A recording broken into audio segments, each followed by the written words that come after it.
Servus Männer, it's Red Pill Germany again. Right now, the citizens of Germania have not their 2 minutes hate, but it's more like their 2 weeks or 2 month hate. The regime has finally accomplished to fire up the masses again in their hatred against Emanuel Goldstein and his evil party, the AfD. Recipients of redistributed income are now taking to the streets in Germany, sometimes not really on their own accord, but because they are moved by the soft power of peer pressure and because they're opportunists, I guess, to protest against the evil opposition in Germany. Now, when these Omas gegen rechts were young themselves, they probably called people like that Jubelperser, but maybe that's not really appropriate anymore these days. Anyway, so in today's presentation, I want to explain to you how the German regime accomplished to fire up the masses once again as if it was 1933. And then in the second part, of course, I will explain to you what actually happened. And once again, just like back then in Chemnitz,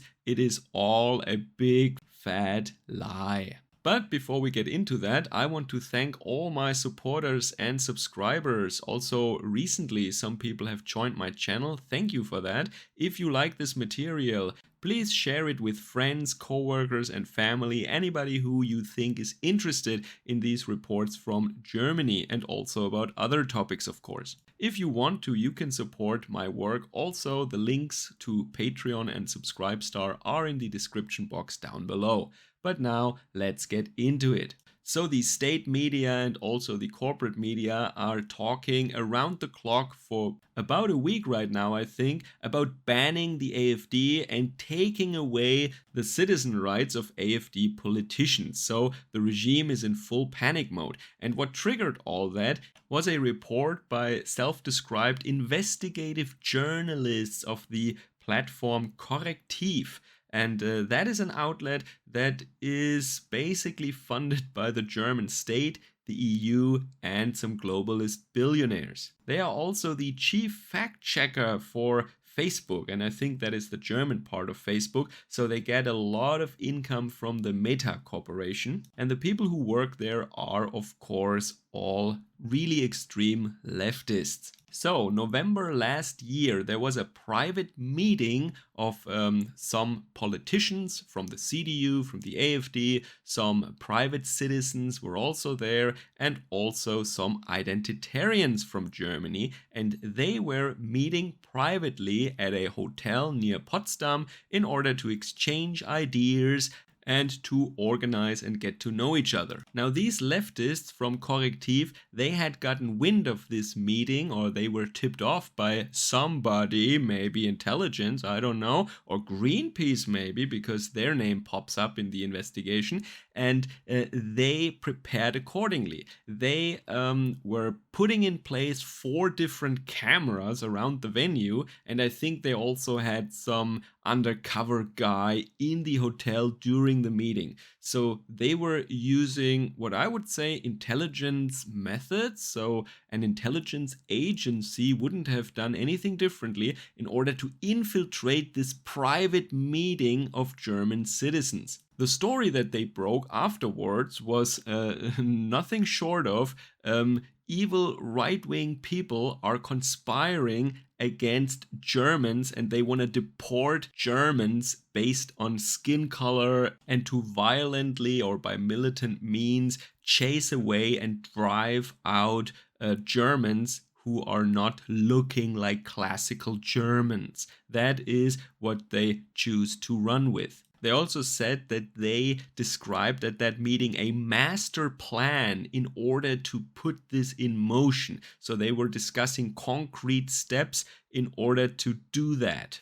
And of course, the style and the aesthetics in which this article was presented is of course that of a criminal investigation, as if the FBI has been observing the mobsters for 2 years and now they can finally get them or something. All these pixelated black and white photographs of people through windows. It looks really like the police is observing a criminal or something like that. So now let me tell you what the people who actually participated in that meeting have to say about that according to what they told the media. That is, that this meeting was not secret at all, it was just private. So if you meet with some colleagues or friends privately, do you ask the government for permission, or do you make a public announcement? Oh, Mr. Mayor, I'm meeting my grandma for coffee Sunday 2 p.m. Am I allowed to go? No, nobody does that. People are meeting in private. You don't have to announce that. This meeting was not secretive or secret, it was private. And what about this great master plan to chase out? They used the word vertreiben, which means really to cast out, to chase away German citizens. That is, of course, preposterous, and everybody who took part in this, according to what I've read so far, denies that. And I have not heard any recordings or something of people who were claiming that. But yeah, there are three groups of people here with foreign origins that the German right wants to leave the country. And that is, of course, people who are here illegally, people who commit crimes, and then people who are not really integrated, but they have a German passport. Of course, they would like to see them leave Germany, but that doesn't mean that they would drive them out or kick them out or deport them, because if they have a German passport, you cannot deport them. What you can do, however, in case they have dual citizenship, is you can revoke their German passport and then they still have their foreign passport. A lot of countries are doing this, and funny enough, in November, that was the month when this meeting took place, and something happened in the Middle East there, and a lot of German politicians of the current regime, they even said, if some foreigners in Germany who have dual citizenship, who have also the German passport, if these migrants are not ideologically aligned with us, that means they are not pro-Israel, let's say, then we should take away their German passport and deport them. They were saying that. Our Chancellor, Olaf Scholz, he even was on the front page of Der Spiegel, and he said himself, we have to deport people on a massive scale right now. Not just some people, no, on a massive scale. This is what the current Chancellor, Social Democrat Olaf Scholz, has said. So how is that different? The regime also said that they want to take away people's German passports and kick them out. Not if they harm Germans, of course. No, only if they're against Israel. Then they would do that. But that means that they don't have any problems with this method of revoking someone's citizenship in case they have dual citizenship and then deporting them. And also, I should add, none of these people hold executive power or anything like that. They were just exchanging ideas. None of them are actually in a position where they could, even if they wanted to, which they don't, but even if they wanted to realize such a radical and bold plan, they couldn't because they don't hold power in Germany. And also, this is not a secret master plan of the right or something. It is publicly available information because it is in almost every AfD election platform, in any party program, and also when you go to the German or Austrian identitarians, they're writing books about this. You can order this book on Amazon. It's called, I think, Regime Change from the Right or something, and everything is written down in there. It is a publicly available book. Buy it. The family name of the author starts with an S and it ends with an Elna. It's a very interesting read. Secret master plan.